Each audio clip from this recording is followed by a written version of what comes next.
What's up, guys? Welcome to another episode of Fitter Food Radio. And it's, of course, me, Matt Whitmore, Keris Marsden, and superstar of a guest on the show. Many of you are very familiar with this guy, but he's been a busy boy since we last spoke to him. But we've got Dr. Tommy Wood on the show once more. Hello, mate. Hello. So awesome to be back and see you both. It's been a while, but really happy to be back. You look younger. I'm like something's going well for him because he's looking really good. Thanks. I feel like I aged rapidly over the past 6 to 12 months. So if it doesn't show on my face, I'm pretty happy about that. It's not AI then, like a AI filter. Not yet. No. Oh, you haven't got that. You haven't got there. But I haven't had any work done either, even though that's very un-American of me. That's very true, that's actually. a Yeah. yes. There should be. But mate, I mean, you have been very, very busy since we last spoke, right? I mean, blimey. I mean, in fact, actually, that's funny because the last time we spoke, if you remember, when we were chatting off air, if you will, we couldn't talk about your book. Do you remember?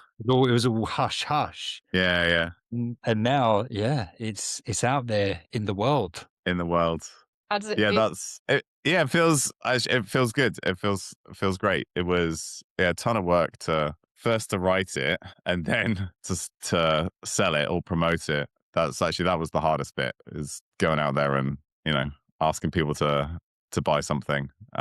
But yeah, no, it feels great. I'm like really, really happy with it and really proud of it. I think it's good. So hopefully it will be useful to some people. We should start by saying the book is The Stimulated Mind, didn't they? Yeah. Matt's read it chapter and verse. Oh, no. No, I mean, but honestly, yeah. So the book is called Stimulated Mind, available as a book and on audiobook as well, right? You read it really well, Yeah. I have to say. Oh, thanks. Yeah, narrated by me. Yeah. Reading Audible books for sure. Very Like, I don't know if anyone else can relate to this. I always prefer an audio. I mean, I prefer audiobooks generally anyway, especially like books of, I mean, I like reading like fiction books and whatever. I like actually reading those, but anything related to, I guess, like learning or anything that's kind of like topic led or whatever, for me, I very much prefer to listen to it. But there's something about when it's read by the actual author, I love that. Yeah. And I'm always a bit miffed when it isn't. You know what I mean? I've also listened to some audiobooks when it hasn't been read by the author, but I just can't get on with their voice. Do you know, I think if you did I bet you that people have a visceral reaction knowing it's not the author. So they're almost ready to not like be there. But it is, I have to say, it is a skill as well. Matt's right. And I've listened to it walking Tommy, and I find that it's quite, you have to be quite entertaining to maintain my attention span. I've been quite impressed that I come back and then I share the whole chapter with Matt, knowing that he says he's going to make time to listen at some point, but I've been briefing you, haven't I? In the meantime, Tommy says, well, what about this?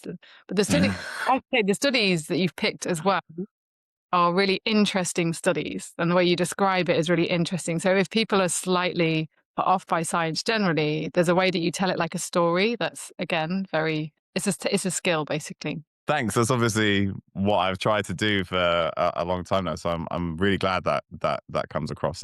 It was really important to me that it was very evidence-based and science-led, but also that it wasn't just going to be like a 165,000 word review paper that nobody's going to read. I wanted it to be, sort of entertaining and practical as well.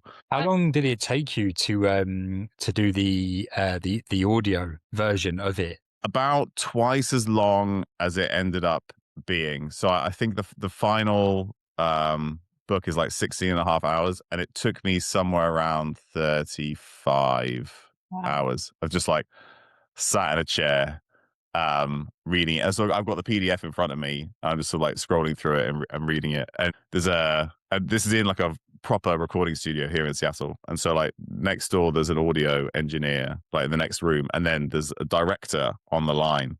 They're on the East Coast, and they're on Zoom. So they can like watch me in this room. I can't see them, but they can see me. And then you just go, and then the two guys are like, "Oh, stop, do that again. I could Wow. hear your stomach gurgling," or "I heard you move your foot." Because like Wow. the mic is so sensitive that you literally cannot move while you're talking because it will pick it up. Yeah, it was a really interesting experience. I had a friend actually when she had to do hers, and she said she almost started having, I think she had like eczema flaring and like breathing problems because she's like, the thought of it was so intense. So what you've just described, I can imagine it must be, yeah, it's a really difficult, that's more intense than writing the book for me, I think. 30 hours. It was actually so I had to do it in lots of, so some people will just go in and they'll do like consecutive 10-hour days and just get it done, but because it got organized so last minute, like I know I'm going to do it, and I'm just like waiting to hear from the publisher or the audio part of Penguin, just be like, hey, we need to record this, and then all of a sudden they email me and they're like, hey, we have to get this recorded in the next 2 weeks or something, and I'm like, my calendar is already full. Yeah. I don't know.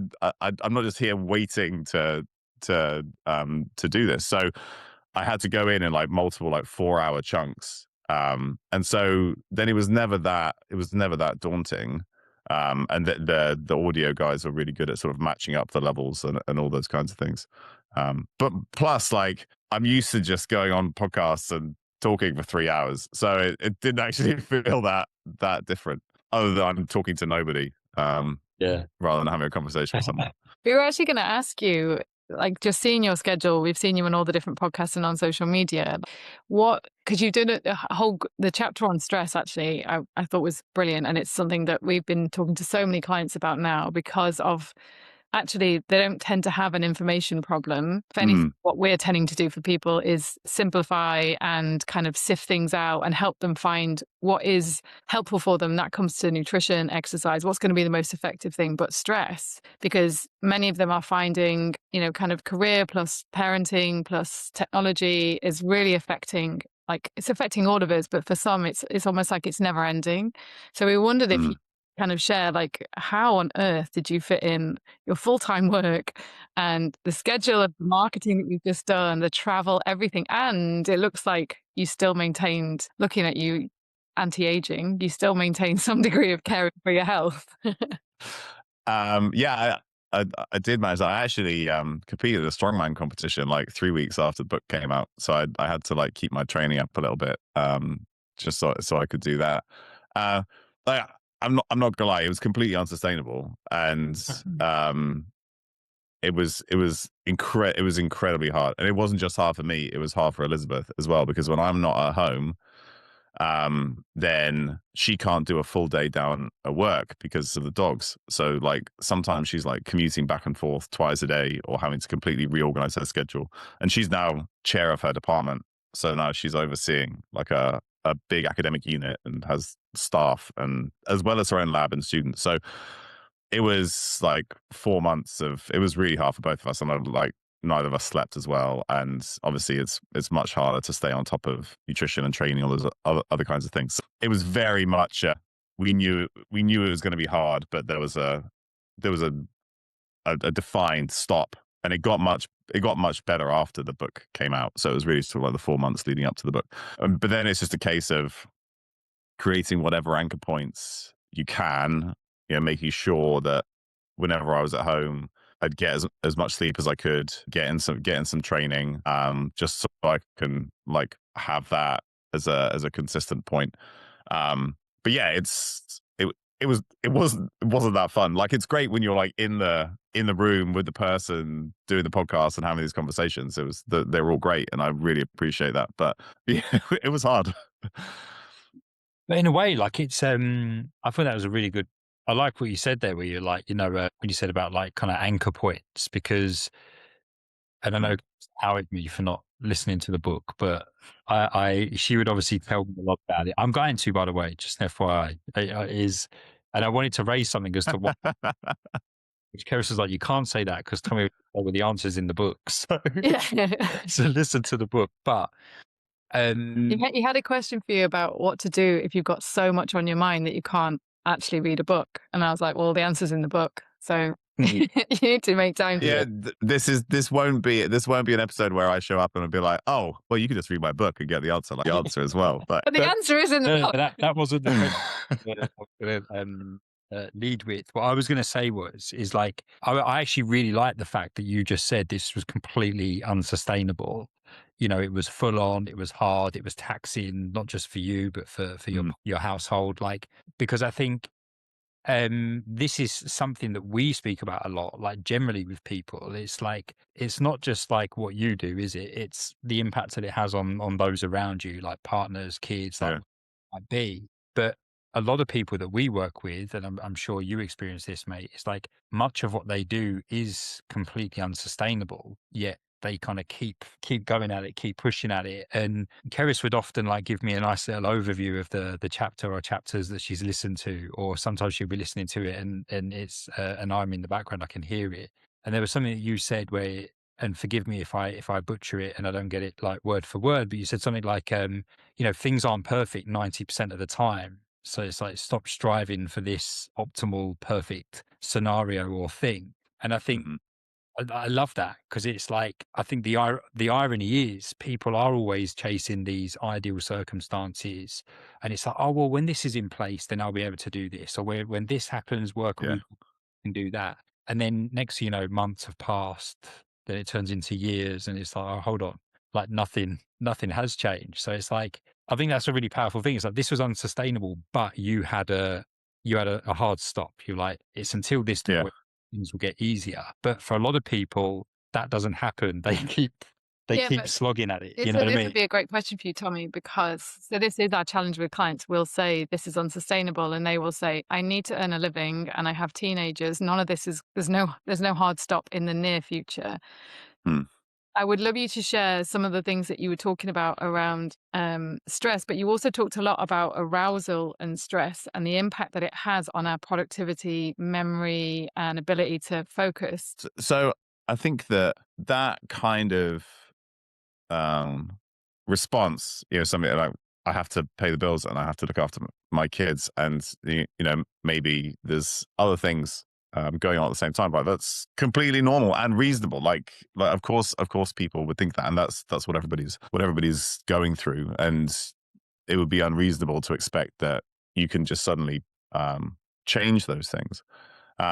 So there's a few different ways that you can approach this, kind of depending on um, the scenario. And I think that the first thing, and this is in multiple areas, something that I've either learned more about and appreciated more as I've read the literature more, but also just worked and with more people and seen how it affects them. And this kind of goes to the point that Matt was making, which is that in reality, right, nothing's ever going to be perfect. And if we keep searching for this idea that we can optimize everything, I think we make ourselves more fragile, because while we're trying to achieve optimal, we're constantly thinking that we're not optimal, and this thinking about ourselves that we're not doing enough, we're not being enough because we haven't yet achieved this literally unattainable thing of optimal. That creates this inherent stressor. So you're layering on more unnecessary stress. Plus, then we've now gotten to the point where we're so worried about stress that we're stressed about our stress, and that makes it even worse. And so, like, one of the things that I talk about in the book is this really nice body of literature on reframing stress. Right, stress is critically important. A stress response is your body diverting resources to pay attention to or respond to something important in the environment, right? So often you're stressed because you're having to do important things like earn a living and look after your kids, and or go out and do whatever it is you need to do on a day-to-day basis. And so if you think about the fact that stress is actually there to make you respond, and in many ways, if you can give yourself some time to adapt and recover afterwards, you can find that space to do that. The stress response actually builds capacity, right? That's the point. Is it's making you better at being able to handle whatever it is you have to handle. So when we reframe stress and think about it, so there's this idea that stress is enhancing, right? Stress is there to make you perform and make you adapt and respond. Yes, if it's chronic and then stress starts to impair sleep and other things, that is detrimental long term. But I think initially we need to like think about why are we stressed in the first place, and often it's because we're doing something cool or important, and that's a good thing. And the stress response is what allows you to do that. So thinking about the things that make us stressed and maybe just like reframing them in our mind, I think is helpful. And there's lots of evidence to show that, because actually you respond physiologically, you respond differently to a stressor. Yes, cortisol still goes up and heart rate still goes up and all those other things, but then you release other hormones that actually help build capacity. So DHEA goes up in people who are stressed, but think of stress as like an enhancing event rather than a debilitating event. So how you think about an event actually changes your physiological response to it. And then the other part, like you said, is we then need some period to allow ourselves to adapt and recover and rest. And yes, sleep is a critical part of that. We've gone again to the point where we're so hyper focused on sleep because we know sleep is so critical that now people are stressed about their sleep. And when they don't sleep well, they think they won't perform well, but then they don't perform well or they don't feel good because they think they didn't sleep well rather than because they didn't sleep well. If that makes sense. Again, it's very a mental aspect. And there's now several studies that show that if you manipulate how somebody feels about their sleep, that changes how they feel and perform regardless of how well they actually slept. So this sort of like hyper focus on data and being perfect with sleep actually ends up being can be detrimental. And this is something that I've changed a lot for myself. Like I go back 5 years and I'm like, if I didn't sleep well, I'd wake up and I'd be like, oh, I'm going to feel terrible today. I'm not going to perform. And actually, when you look at the data, you'll perform just fine. A lot of the changes in performance after a night or two of poor sleep are driven by how we feel about it, rather than the sleep itself. So now I wake up and be like, do you know what? I'll be fine. And I am fine. It's why I haven't worn an Aura ring for, I don't know, 7 or 8 years. And it's made a big difference for me. But then obviously long term sleep is important as well, right? We do need to acknowledge that. But you can find gaps during the day to actually take some kind of break. That's enough to reinvigorate us and make us like be able to go back and do whatever it is we need to do. So there are studies that show, yes, you can do this within 1 minute of looking out a window at greenery. Like that does it. 5 minutes of mindfulness or breath work, or 5 minutes of watching comedy clips on YouTube. Like that was one study that they did. That actually worked better than mindfulness, which I thought was quite funny. What's the name of that study? I'll send it to you. But then there are similar studies showing that you can get some of these benefits, sort of like reinvigorating restful benefits, if you spend time in familiar fictional narratives. So that's either like you reread a book that you've already read, or you watch an old episode of Friends. That's what I do, right? You know it, right? I'd probably recite 10 seasons of Friends, every part, like by heart at this point. But you put it on in the background and it just kind of, it's relaxing in that way because it's this sort of familiar environment. So there are multiple different ways to do this. So it can be those things. It can be mindfulness, breath work, meditation, and any kind of meditation. And we're not, this is not me saying you need to spend 2 hours meditating a day. This is me saying spend 5 minutes doing some kind of gratitude practice or something. And it seems, when you kind of look across all the different studies, it seems like they all have very similar effects. So there's not like one thing that's magic. Just like pick the one that feels good. And it's probably good just because you're not doing other things at the same time. Like you've given yourself 5 minutes just to yourself. So like that's how I kind of think about those things. And the one sort of final piece which goes a little bit to when you were saying, Keris, the answers in the book, and this is kind of the thing that I stuck to when I was preparing or promoting the book, was that there's this idea in the book that I've taken from a friend of mine, Simon Marshall, the traffic light system of health behaviors. And the book is actually dedicated to him. He was a very good friend of mine and mentor, and died a couple of years ago from pancreatic cancer. He was a behavioral psychologist, worked with, elite sports teams in the Tour de France, but also did a ton in terms of behavior change research. And he had this traffic light system, which is just think about the things that you do for your health on a day-to-day basis. And kind of organize them based on a hierarchy. So green is when like you've got plenty of time to meditate and exercise and cook all your own food and get 8 hours of sleep a night, that kind of stuff. And when you've got capacity to do that, do that, because it helps build buffer and resilience in the system, right? It gives you a platform that you can then rely on later when things start to go wrong, which they always do. Right, of course. This is just life. And then amber is kind of like you have an increase in some kind of demands on your time. It's a work project that you have to do, or suddenly you have to travel, right? Because travel often disrupts many of these things. So then you just decide, like, what are the things that I'm going to keep and what are the things that I'm going to jettison?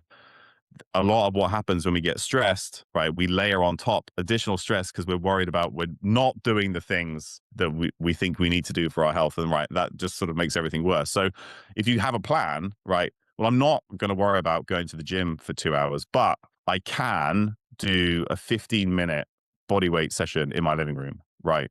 That, like, what does your plan become? And then you're similar with food, or sleep, like what, or like maybe you like let the meditation go because like you don't have time, but you can still make sure that you try and get 7 hours of sleep a night.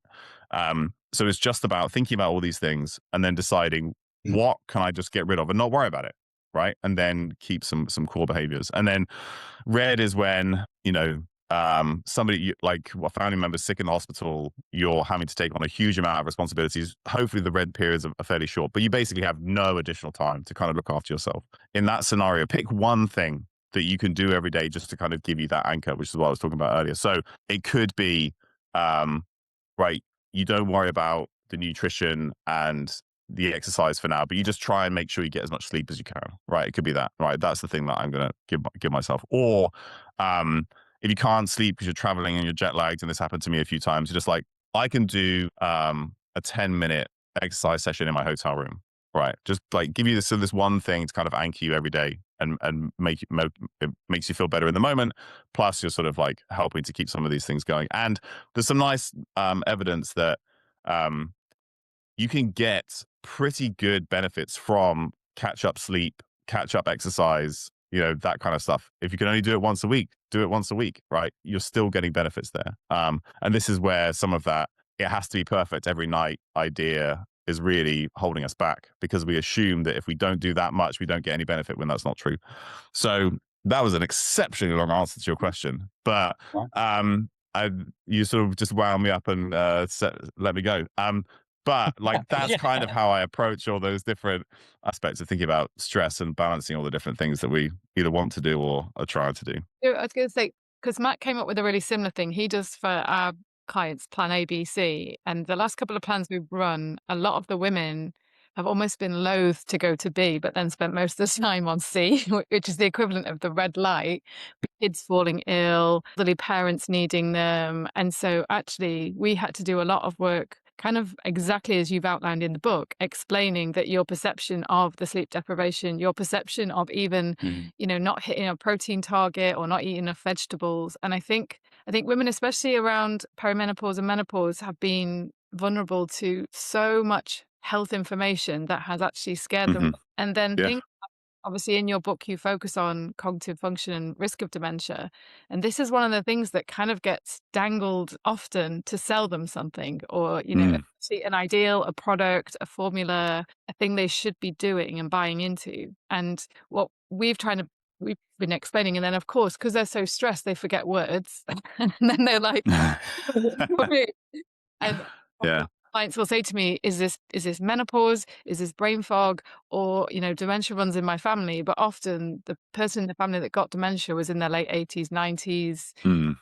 And there was many reasons why that would be. And so again, I think we are often having to bring everyone back into like present moment and kind of like, what's the modifiable thing that we can turn towards right now that will make quite a big difference and stop the story of I'm going to be bedbound, and basically suffering with all the stuff that my parents had at that time. Because it's like the stress is actually causing, I mean, Tommy, what would you say that stress is one of the biggest factors in actual chronic illness as well?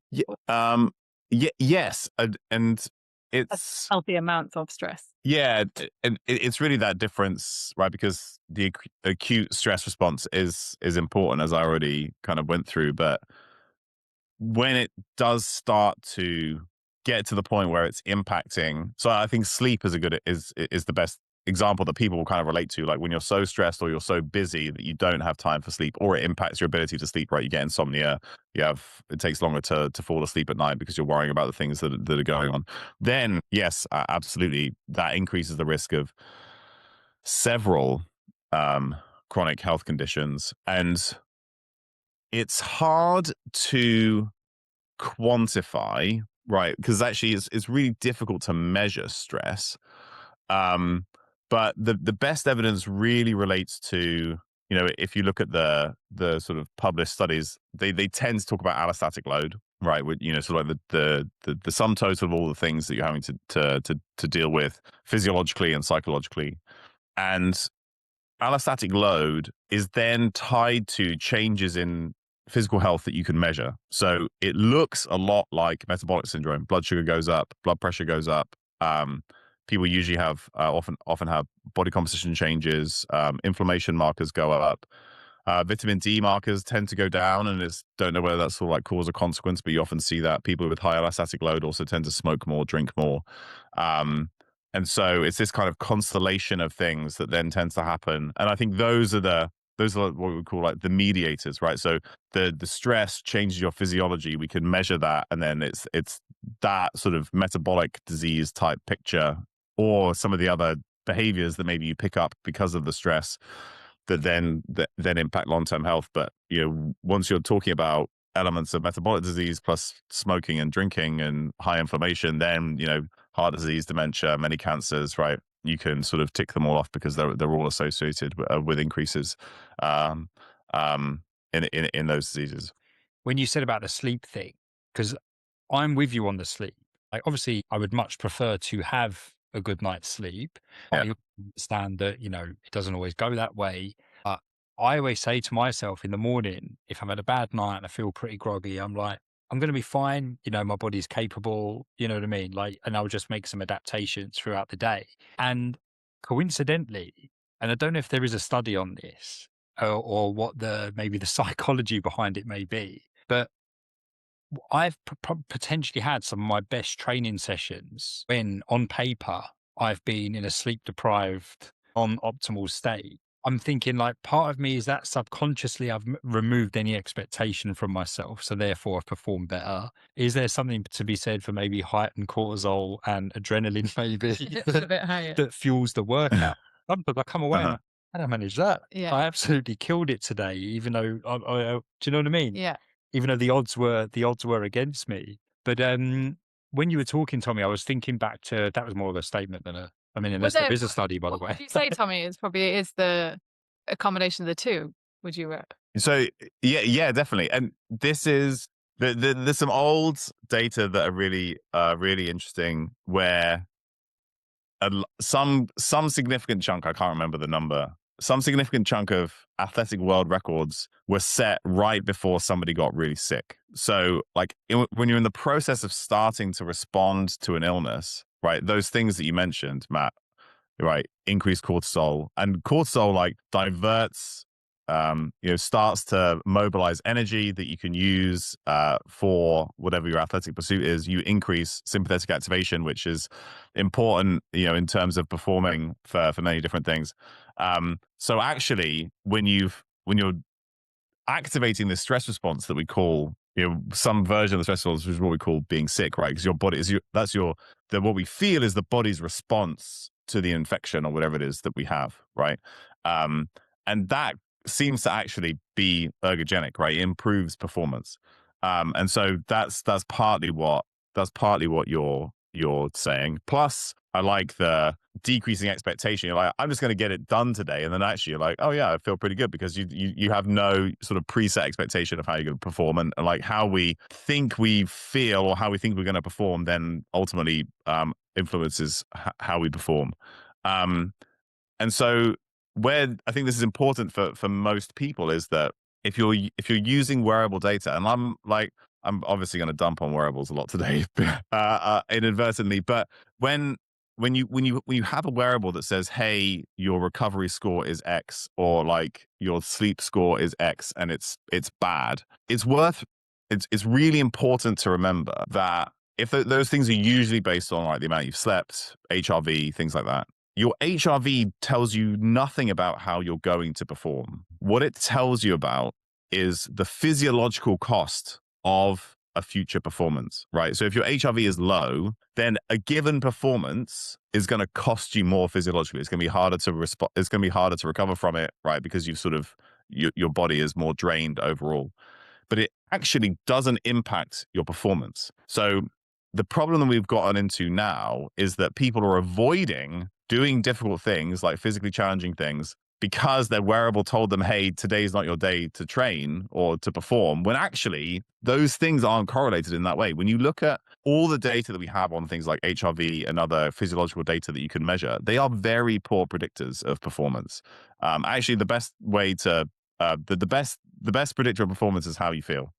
And yes, you can get some additional stuff from blood tests and these other data, of course, but we're kind of getting to this point where some external thing is telling us how we should feel and telling us how we should perform, even though the data don't really suggest that that's how we should use that information. Yes, it's great to track that stuff, understand what's affecting you physiologically over time so that you can address that. That's definitely a good thing to do.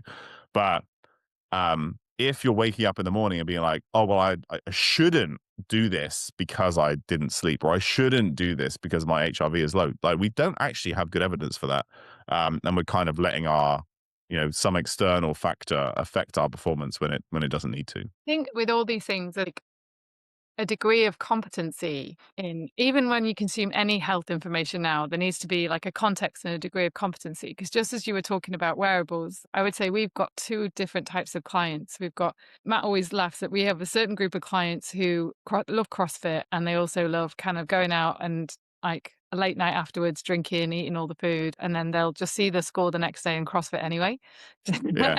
And Matt always says, what's the point in wearing that thing? Because you keep ignoring it. But we've also got clients who... Unless it meets their bias. Yeah, but then there's also clients like you just describing, Tommy, who have quite a lot of health anxiety. These are the ones that are very aware of all this information around chronic illness and the risks of diabetes, heart disease, cancer.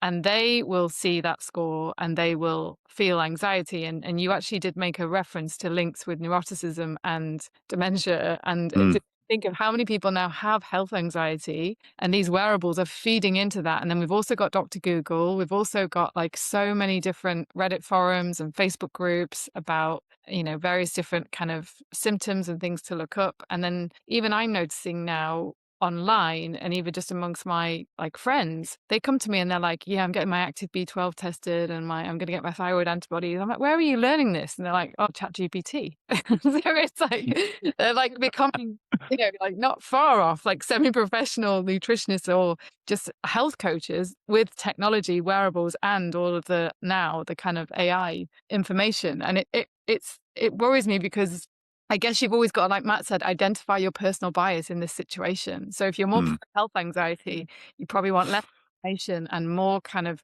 tools to connect with yourself and understand, like you said, Tommy, how do I actually feel? What's the feedback? How do I find this middle ground? And then like Matt said, if you're someone who pushes yourself and overrides and you love being active and you love endorphins, you've got to think the opposite. Like, when do I need to scale back? And it's we're kind of trying to help people see that more, aren't we? Yeah, well, I feel like now, like, because we are surrounded by so much information and it's so easy to obtain information, like now, through like ChatGPT and Claude and whatever else, like, but I feel like a battle that we have is people are always looking for what more things they can add in. And it's, Yeah. you've already got too much going on, clearly. like, why are you looking to add more things in? But it's almost like that's how people are approaching things. Including supplements and things that yeah.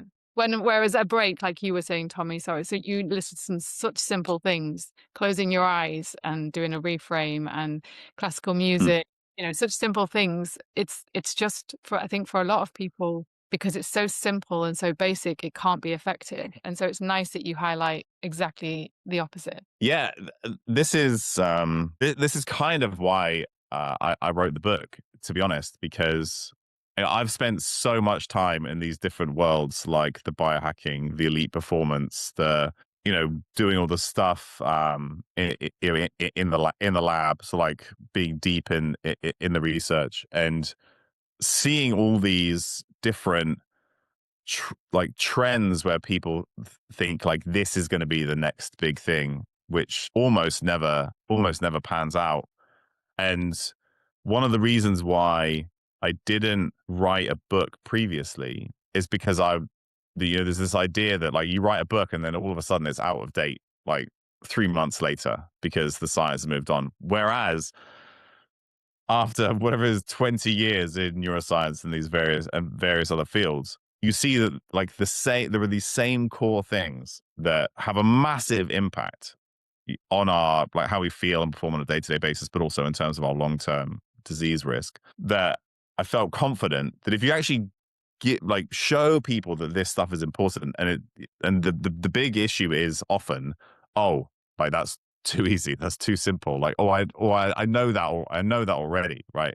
um if you can sort of help people focus on those things, there's a huge amount that you can get from it. Whereas adding in the supplements and the devices and all that other kind of stuff is probably just not going to have that much of an effect. A big part of it is like focusing on the core basics that feel good to you, feel relevant to you, that you can consistently do for decades, right? None of it's a quick fix. But then it will also involve removing like things that you don't need, removing supplements you don't need, removing devices and other time sucks that you don't need, reorganizing your day a little bit. You're still doing the same things, but can you reorganize it so that you're actually focusing on the things that are important for you to do, that makes you more productive overall and you feel better and you feel less stressed without actually having to quit your job. There are things like that that can have a massive impact, even though they almost feel too simple. I was actually going to ask. We both took that, that breath when you're about to speak at the same time, both like, God. I was going to ask, what specifically have you really changed you do mention a few points on this in the book, but what specifically have you changed your stance on in the time that you range of clients as well now? Yeah, probably a few things, and we can go into each in a bit more detail if you want, but just like from the variety of people that I've worked with and still work with, that kind of shift from addition to subtraction has been really big, rather than when you're working with a client or an athlete, often the drive is to give them more stuff to do, right? Then you feel useful. Oh, I did my job because I gave them X number of supplements and new things that they can do. But when people already have too much on their plates, that's actually a net negative, unless you can be really certain that this thing is going to work. And probably at the same time, you should be subtracting things that are unnecessary. So that's often what I do now is we audit all the things that are going on, all the input that's going on, and say like, is this actually important?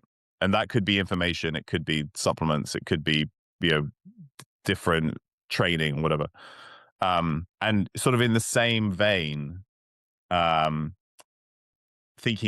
focusing more on recovery rather than stimulus, like particularly for people sort of like in their 30s, 40s, 50s, they're doing a ton of things. Professional athletes, obviously they're doing all their training, trying to make whatever the stimulus is more targeted. What's the adaptation I'm looking for, say on the physical side? How can I make that as efficient as possible so that I then have more time to actually like recover and adapt from it, rather than in a in sort of like the training space with like avoiding junk volume, where you're just like doing stuff and actually like, you know, meetings, multitasking, being on Instagram while you're also trying to watch Netflix at the same time. All of this is like junk volume for the brain. So like how can we sort of reduce that and give yourself sort of like time to adapt and recover? So that's like one thing that maybe I've changed. Another thing would be I'm much more diet agnostic than I used to be. Went through multiple phases of my life of thinking that one specific diet was going to be like the diet, and then you work with people and they try that diet and it doesn't work how you'd expect, or they try some other diet that you didn't think was going to work and it has an amazing effect. Um, so now I'm very much thinking about like core levers that are very basic. Are you getting the nutrients you need? Are you getting adequate energy you need? Is it sustainable, enjoyable? Right. That's it. You achieve those things. The rest just really doesn't matter. Um, and there was a third one that I was going to talk about, but now I can't remember. But those are two big ones. That you mentioned the energy you've had. I think you called it dietary patterns and energy appropriate. Yeah.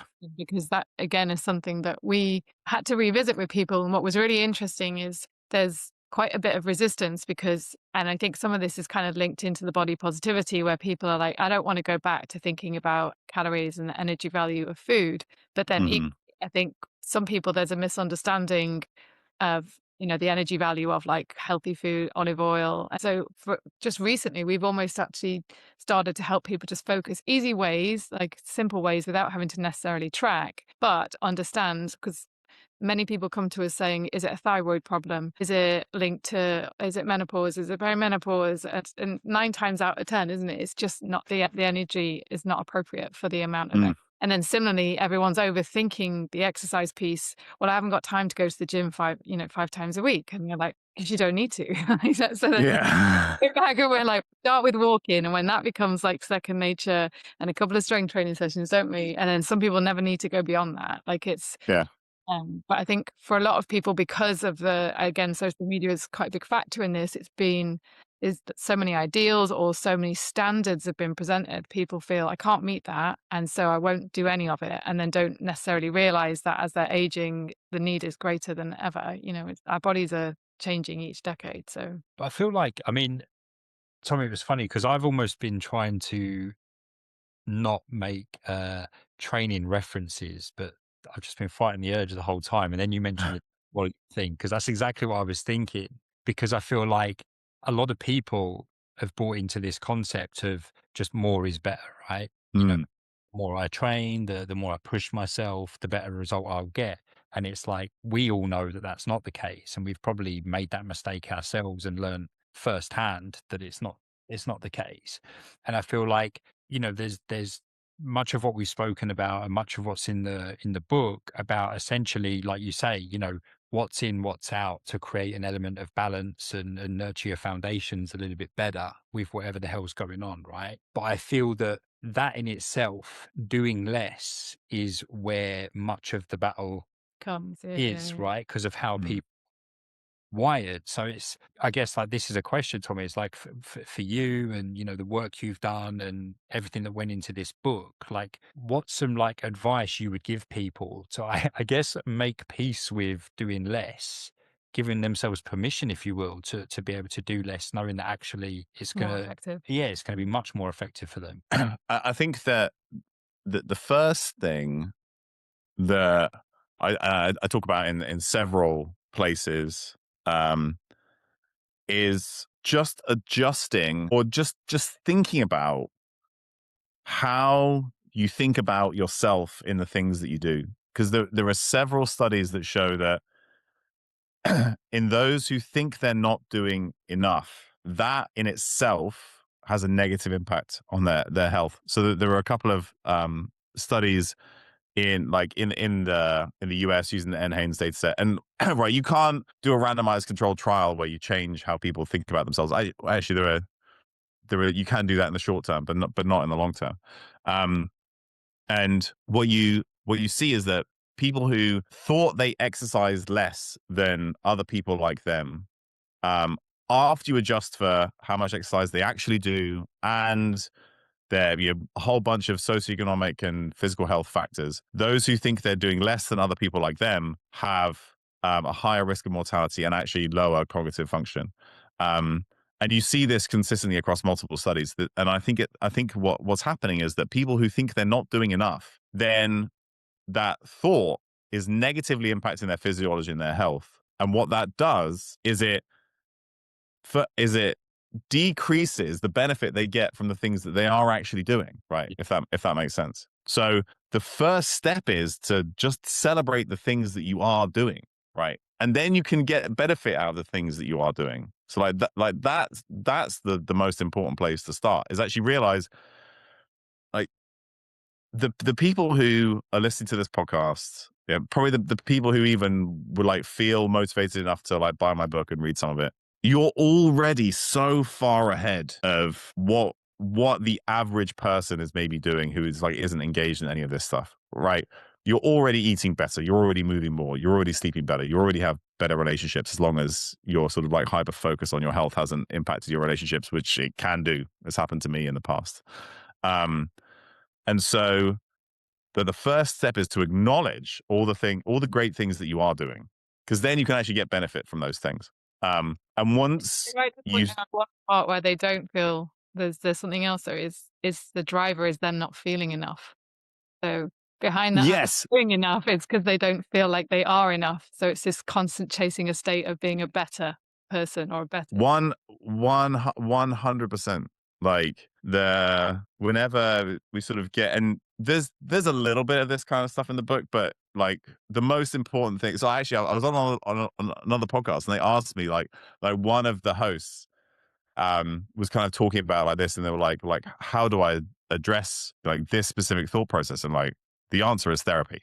Like you can't think, you need help.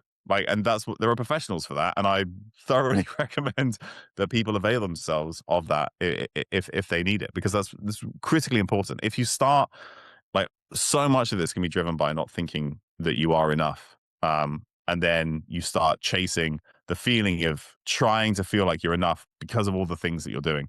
And this is absolutely something that affected me 20 years ago. You know, we've talked about this on previous episodes. And it's not a simple fix. Like, and I wouldn't pretend that there is one.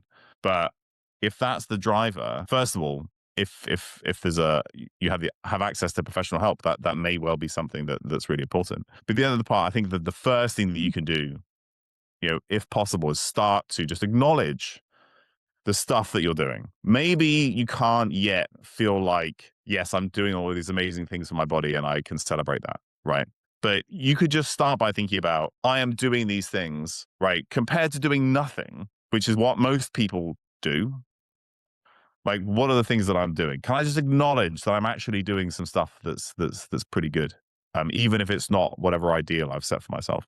And then over time, I think people will start to see that you get more benefit from the things that you're doing. Like, there's, you know, the classic Alan Langer study with the hotel cleaners, Yeah. right?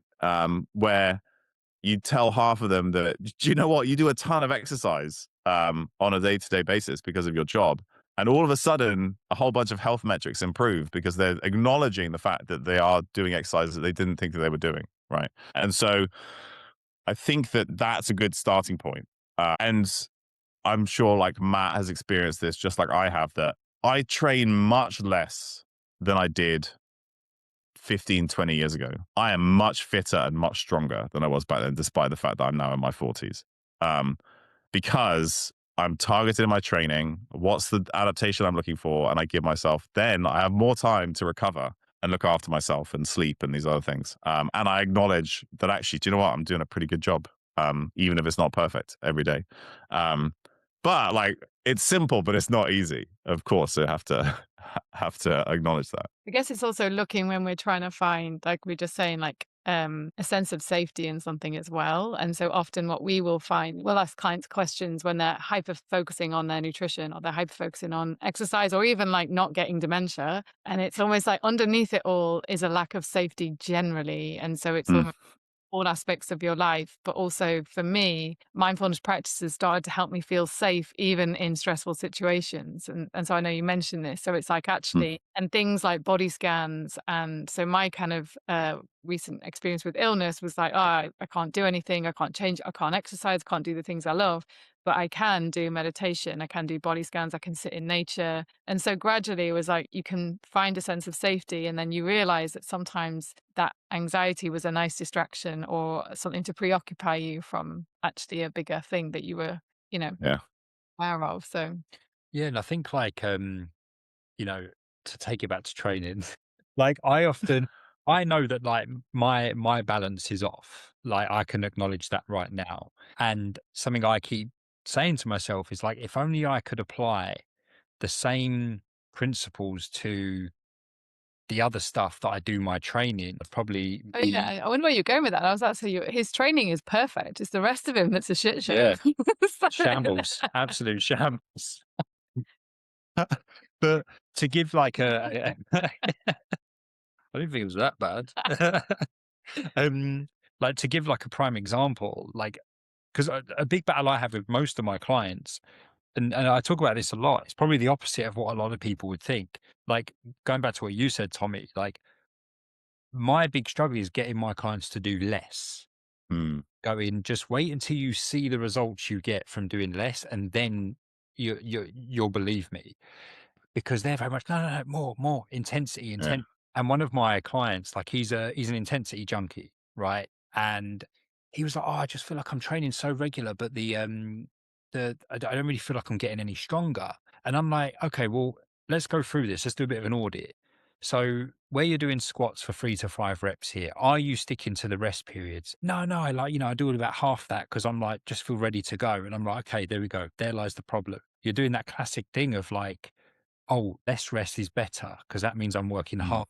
Working harder means More better intensity. results. And I'm like, yeah, but maybe for certain stimulus, not a strength stimulus, you need to rest. Literally, the But next I'm session. going to turn your own advice on you here because when I was saying you were a shit show, this is No, I was only joking. I don't no, no, no, no. this. It's outside of the gym. Matt tries to work too hard and doesn't take breaks like you talked about, Tommy, in the book, like pacing yourself because like you say cognitive athletes now. And Matt tries to Mm. stack task after task after task after task. And he's got laptop with 20 screens open. He's got WhatsApp pinging and he's got too many things going on. And then he turns to me and he's like, oh, I can't focus my brain.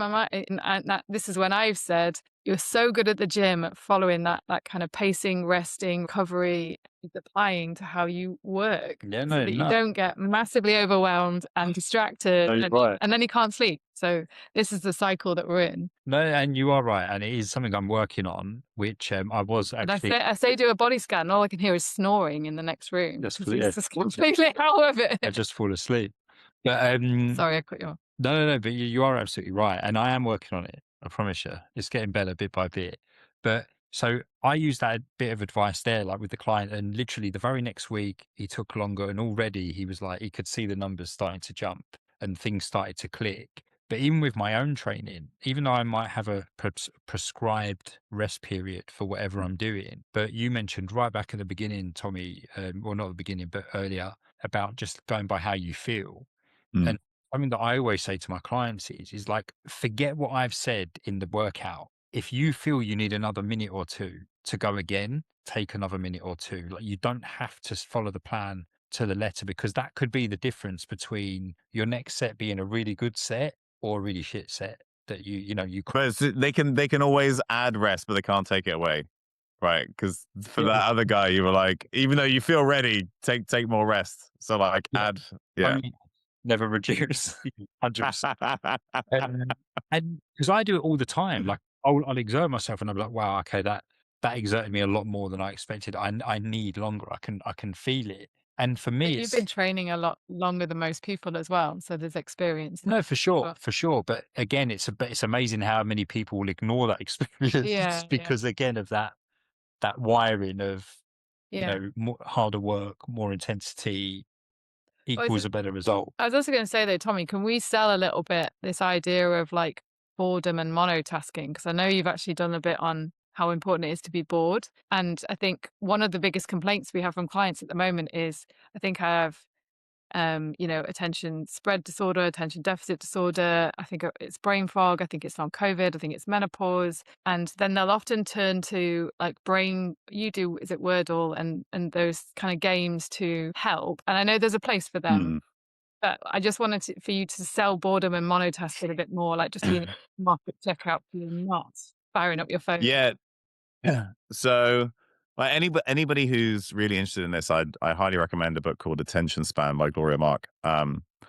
She's done a ton of work on this, in particularly in the work environment. She's a psychologist who's looked at how people use their days and their time and their attention. And what's really interesting, and this is kind of like the final chapter in the book, is that the human brain cannot multitask.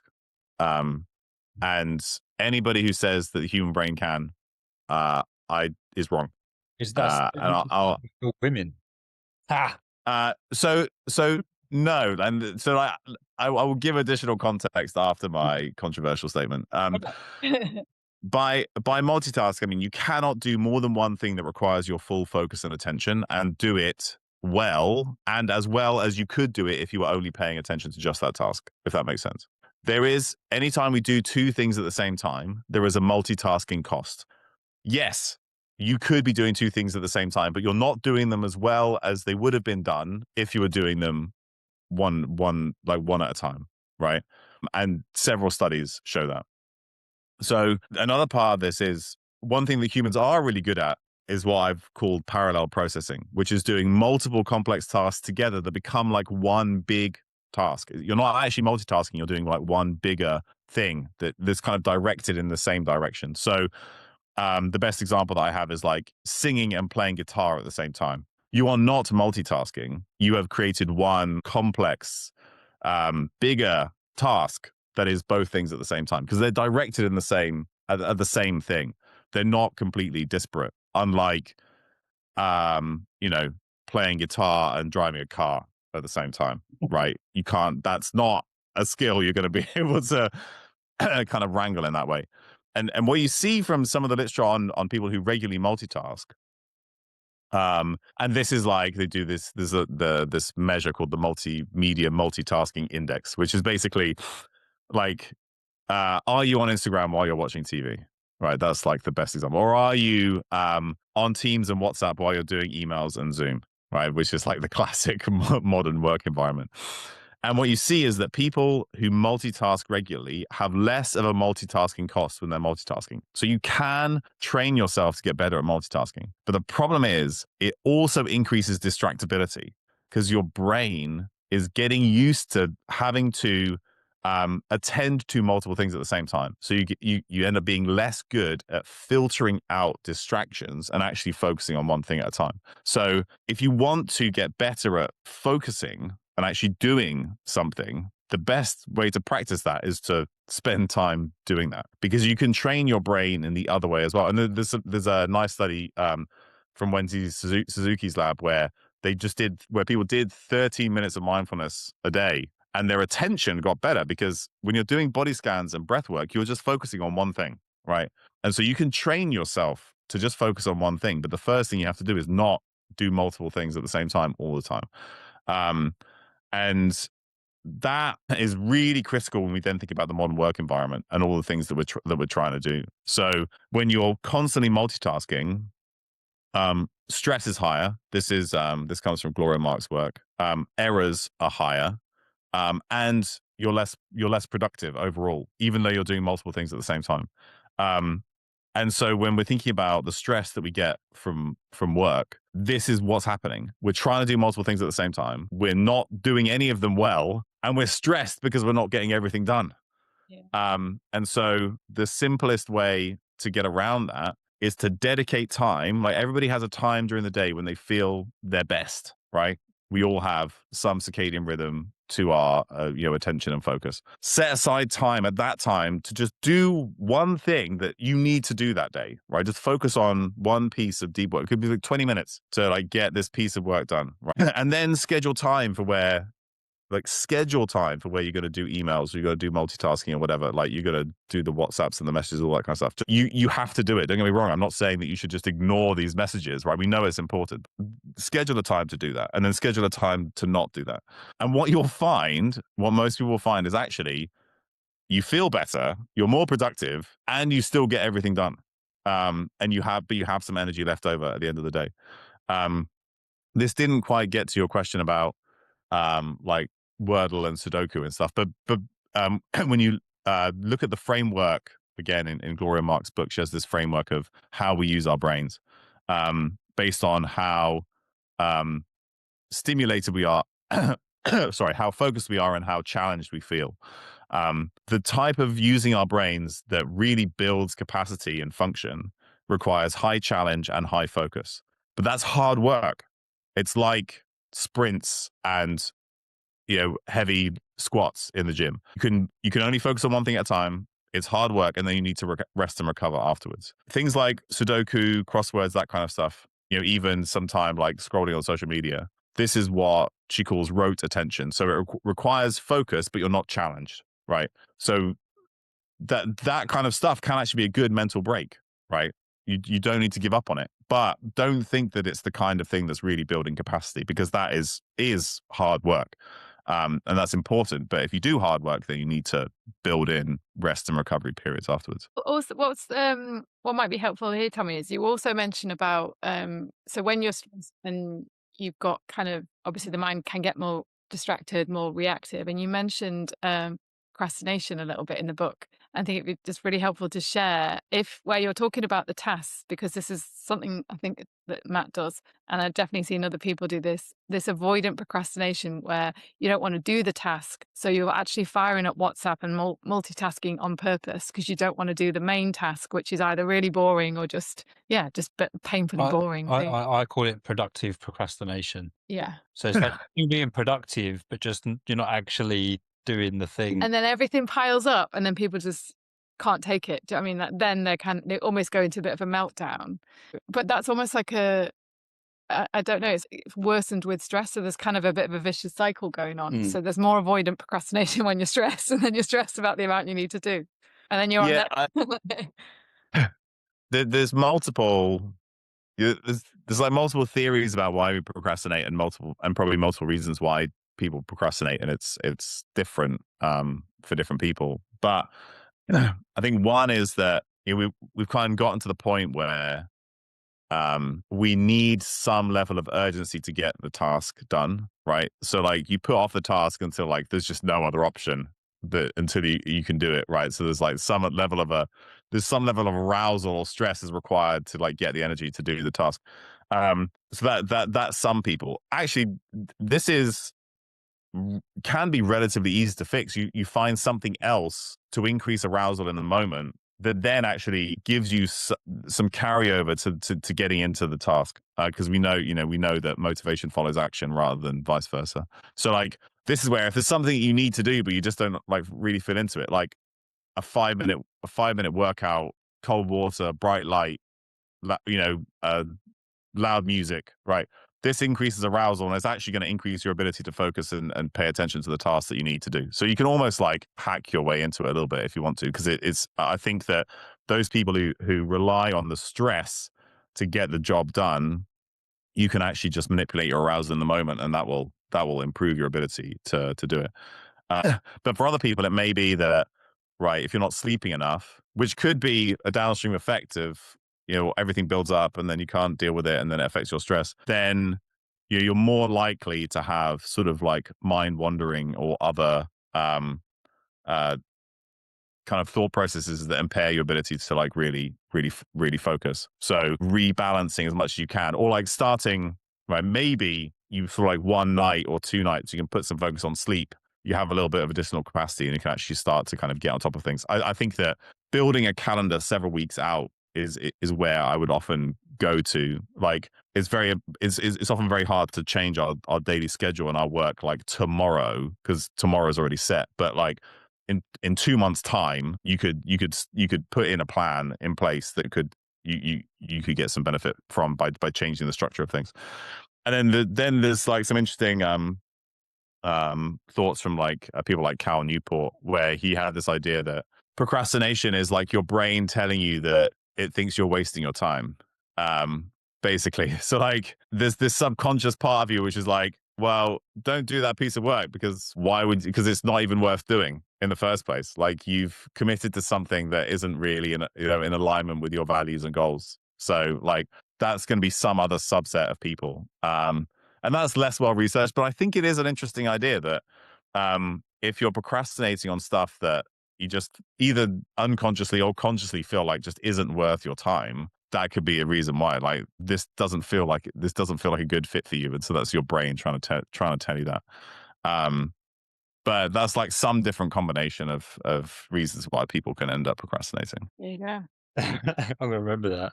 Oh, it's just not worth my time. Yeah. That's what it Yeah. is. Hey, Well, subtract if you can. Anything to do with the accountant, it's not worth it.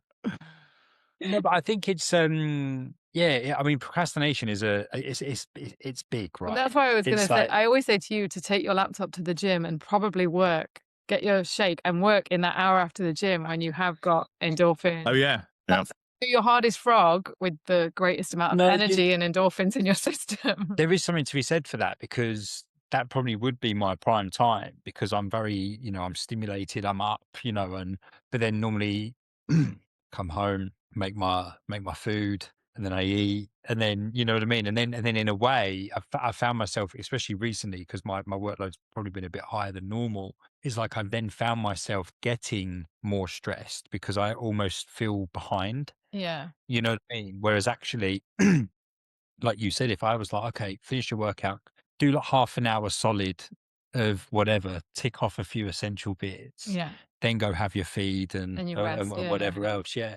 And again, it's ironic because, it's like that kind of saying goes, is like, you often just need to take a bit of your own advice in many respects. And ironically, and I don't know if you can relate to this, Tommy, when you wrote the book, but like I'm kind of currently working on a 12-week transformation plan at the moment. And a big part of it is to simplify the shit out of everything, make it as almost like easy to consume and action as possible, and create as little overwhelm as possible, because I know that people are very overwhelm sensitive at the moment.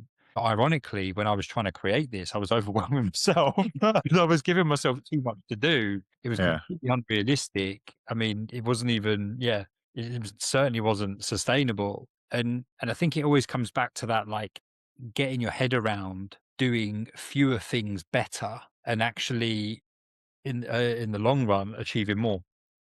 Do you know what I mean? But I think a lot of and it, also the context of how you do those things. So, like we've just been saying, so when you've got your hard task, you're in the right environment to do that task, and everything's switched off, as Tommy said. There's like really simple things again that we can do to ensure that we're just monotasking and we do it, very productively. Because, like you found, otherwise mistakes are made, and then you're fixing all of that. Usually late at night, because we work with developers on the other side of the world, so they're coming on. Yeah.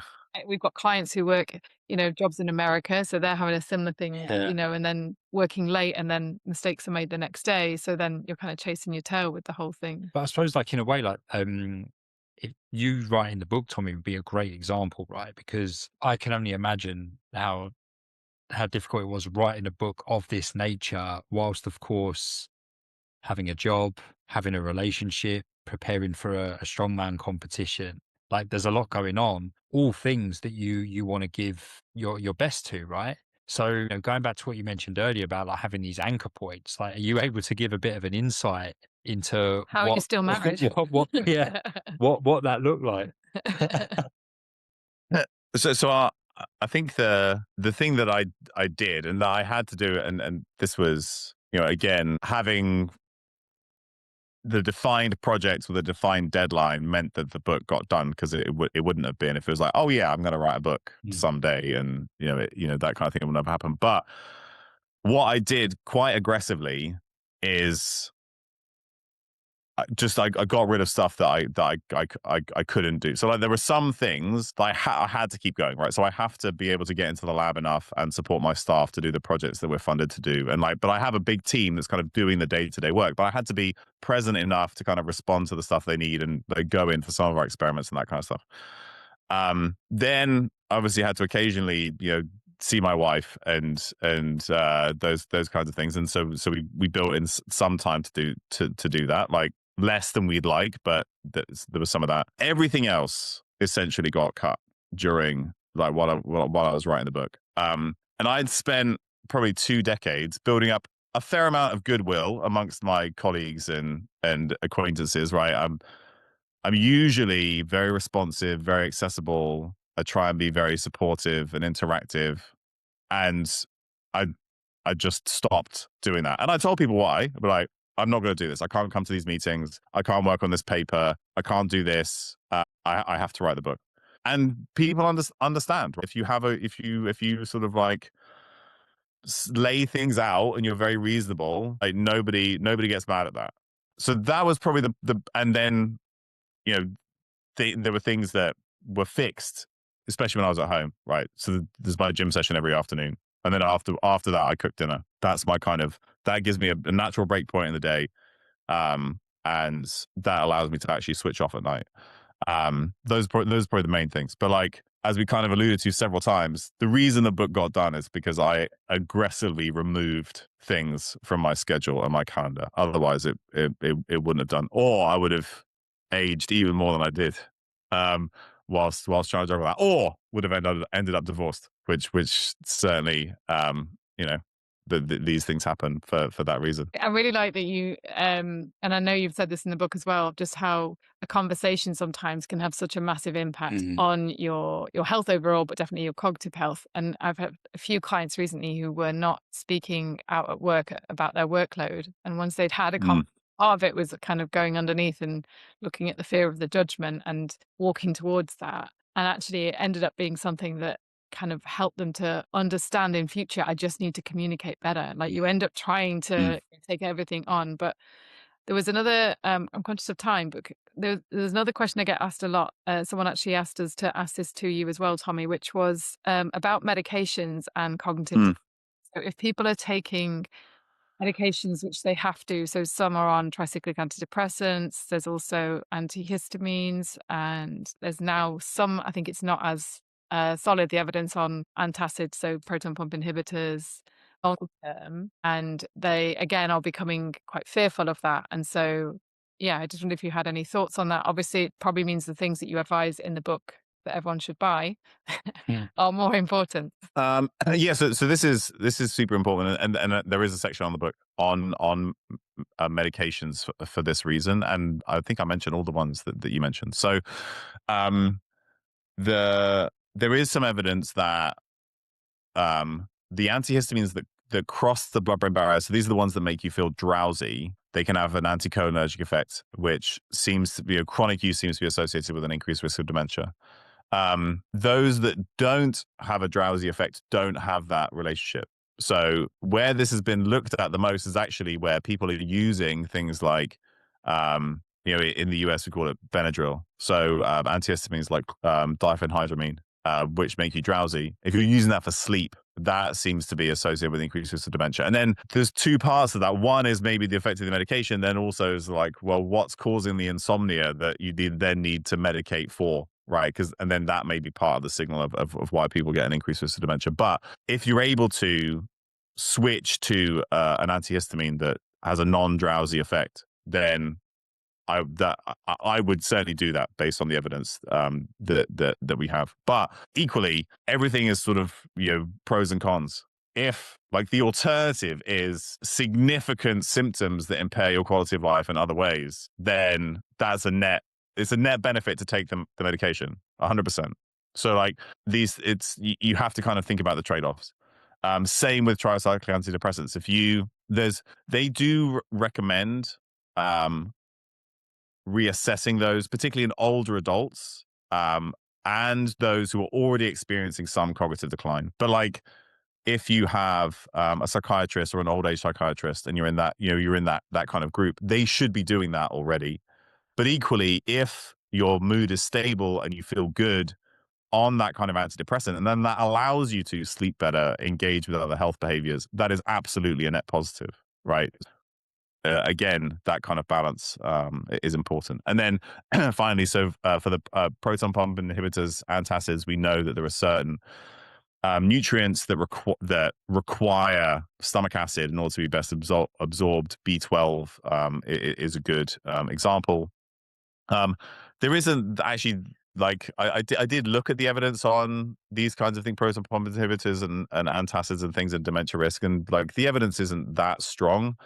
So it's not something that I'd be really concerned about, even though like some of the evidence for proton pump inhibitors, like the studies are like 8 to 12 weeks, and then people end up taking them for years. But if it's doing what it should be doing, you shouldn't need to take it for months. There's maybe something else that you need that needs to be addressed, and you should speak to your gastroenterologist about that. But the easiest thing to do is just like monitor B12 levels if you can. Magnesium may be another one that may be affected here. So maybe supplement with a little magnesium, check your B12 levels.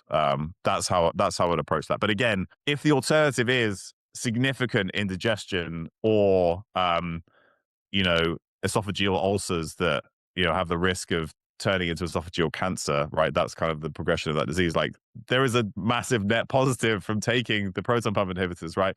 So that's how I would think about all of those things. Think about the pros and cons. Think about, is there something else? Is there an alternative, or is there something I could just monitor to just make sure, right? Because if you need to take some extra B12, take a little extra B12, and you sort of got you've got the best of both worlds. So that's how I would approach any medication. On the other side, if you start a new medication and it feels like it changes your cognitive function, go back to your doctor and talk to them about that.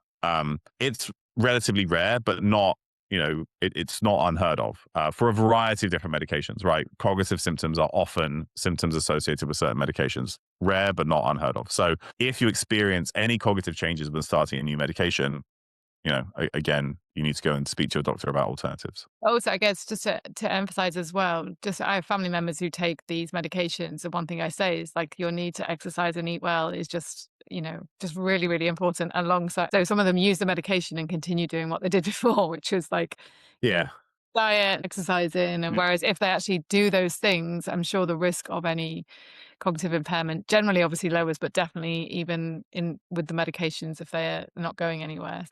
Yeah, Well, I mean, the answer is those things are always important, right? Regardless of anything else. So, I mean, it's certainly very common for symptoms, whatever they are, whatever disease, to be addressed with medication, and many of those symptoms are related to diet and lifestyle and other risk factors. Although, right, certainly not anti-medication when it's needed. We know things like taking blood pressure medication for people who have high blood pressure significantly reduces their risk of dementia in randomized controlled trials. So like, you don't have to tough it out, right? Ideally, you're also doing exercise and nutrition and that kind of stuff, which we know is important for blood pressure too. But I'm not saying we should be avoiding medications entirely, but it's not an either or.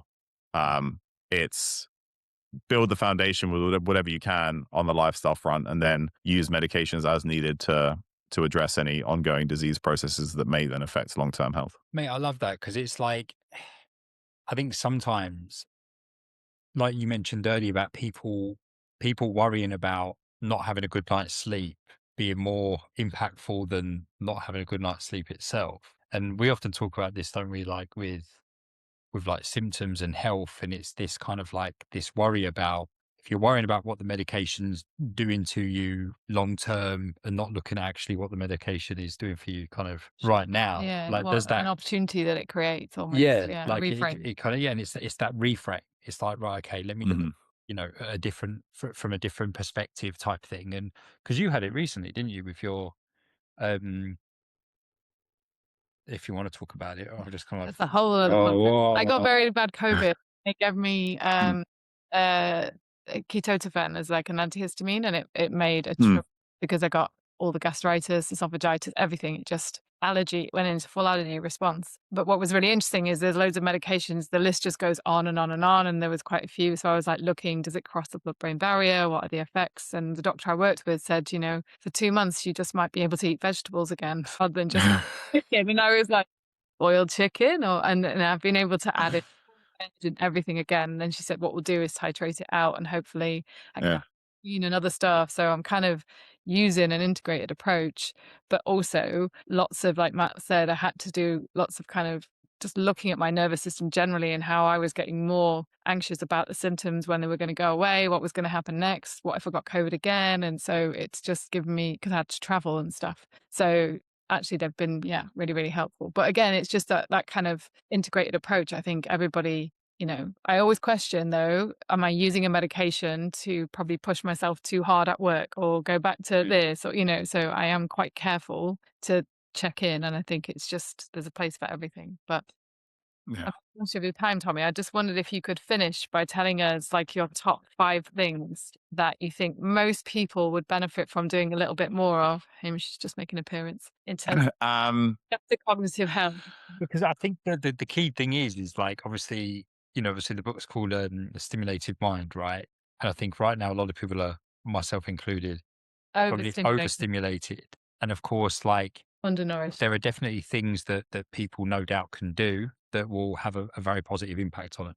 But I think the key is finding that inroad to where it's like, okay, I can do this. So I suppose, like, in a way, it's like, if I was to add to Keris's question, it's like, what would you say is almost like the lowest hanging fruit of the things people could do that go, oh, actually, I like the idea of adding that. I don't feel like, oh God. Yeah, because you are supposed to like the things. Tommy makes that very clear in the book. You need to enjoy a lot of the things that you do. Yeah. So one of the reasons why I quite like the title of the book, which I didn't pick, my editor came up with it, is because it is slightly provocative, right? Because you're like, you read it and you're like, aren't we all overstimulated? Like, and because we certainly feel that way. So like, I think we are all overstimulated for all the reasons we've already talked about, and understimulated at the same time. So we're spending too much time trying to do everything, multitasking. And then at the same time, we're not giving ourselves the time to really focus and challenge ourselves in ways that build capacity in the brain. So one thing that I think is really important is everybody has some skill they're trying to learn that requires you to focus on one thing at a time. Could be a language, could be a musical instrument, could be a sport of some kind. Could be actually just like engaging with another person one-on-one in an interesting conversation without looking at your phone, which, like, amazing. We have to say that nowadays.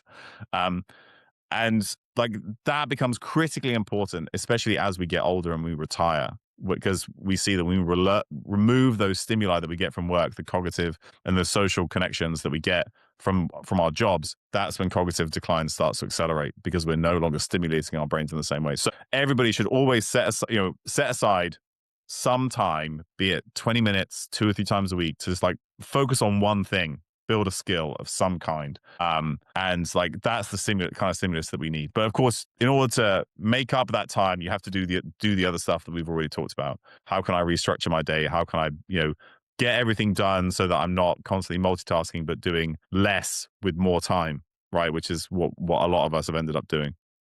So that's one important thing. Then I think that assessing basic nutrient status we know and basic health status we know is associated with significant increased risk of dementia. Get your homocysteine and B vitamin levels tested. Test your omega-3 levels. Test your HbA1c for blood sugar. Test your iron levels and vitamin D. Get your blood pressure checked. Like, just that, and you can address those. Be it change your diet if you need to. Take a medication if you need to. If you have high blood pressure, that can have a massive impact on long-term brain health, even though it sounds relatively simple. And then beyond that, the next 3 to 20 things, although I would argue that if I give you 5 things, you'll do 0 things. So pick one of those first 2 and do that. But then the rest is just all about thinking about the things that we talked about today, right? We've talked about alcohol, smoking, we've talked about sleep, we've talked about training, we've talked about cognitive stimulus. Where's there like one thing that I've said and you're like, oh yeah, that feels like something that I could do. Maybe even it's just like restructuring your calendar to like give yourself 30 minutes to actually do some high quality work every day, right? That's the place to start because that's the thing that feels good, feels sustainable, feels doable. And that's really what the kind of the book builds to, is this kind of model of how all these things fit together. And really, when you do one thing, actually you're doing many things at the same time, right? If you start to sleep a little better, then blood pressure improves and blood sugar improves, and your willingness to connect with people socially improves. If you start to exercise a bit more, then you sleep better, right? You actually start, may change how you feel about your diet. Like blood pressure improves again. Like multiple things change when you just do one thing. So that's why I don't give lists, because when I give lists, people don't do anything because they feel overwhelmed by the list. So just pick one thing, whatever it is, and like that's kind of the first inroads. Great. I think that. I love that.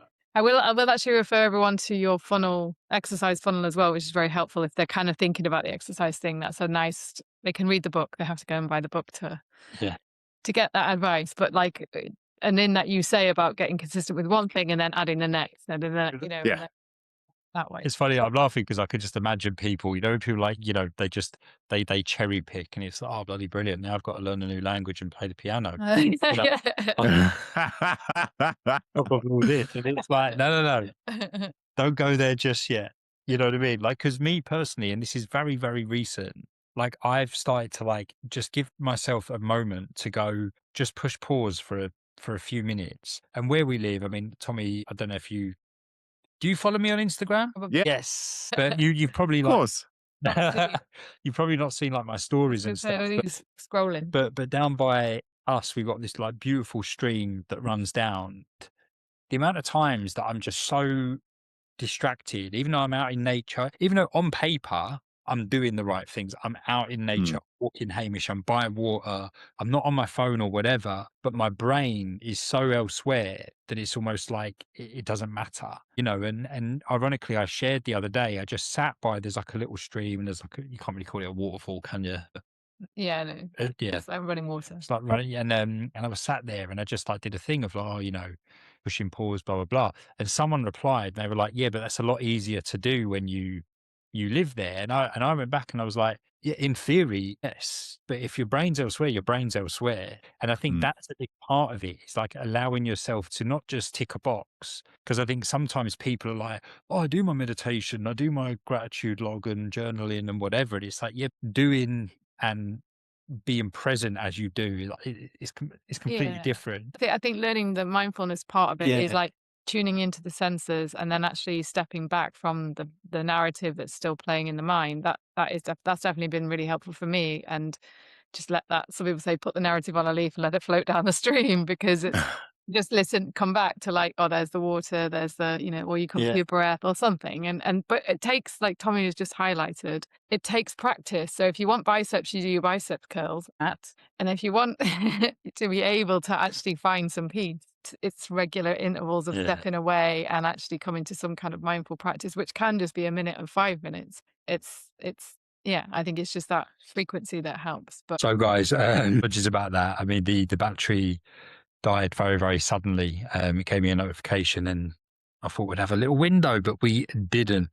But unfortunately, we couldn't get Tommy back on. There's obviously a bit of a time difference. So we thought we would do our very best to sell his wonderful book ourselves. And now I know we did say on the episode that I hadn't listened to it already yet. And it is interesting, obviously, that it's probably through feeling a bit overwhelmed myself that I hadn't, and I wanted to give it the time. But from what I have heard whilst being in the background when Keris has been listening to it and listening to Keris's summary of what she'd like to listen to, was amazing. And I'm genuinely like really looking forward to getting into it. But as someone who has listened to it, I can highly recommend it. It's obviously, and anyone knows Tommy, he's dedicated himself to kind of, researching health and fitness, all things lifestyle medicine, but it covers all aspects as well. So some great research, some great science. There's some geeky stuff. You want to go into the history of neurotransmitters, but what I like is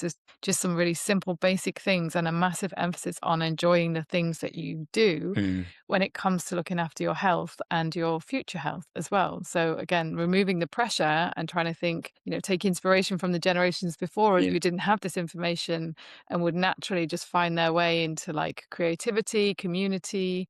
Even if you're kind of doing things like volunteering, there still has to be this element of we're doing it because it's joyful for us as well. It's not because it's something we feel we should do to just, feel good enough again. So always we're kind of trying to strike that balance between I'm doing this because it's like resourcing myself, my community and my family.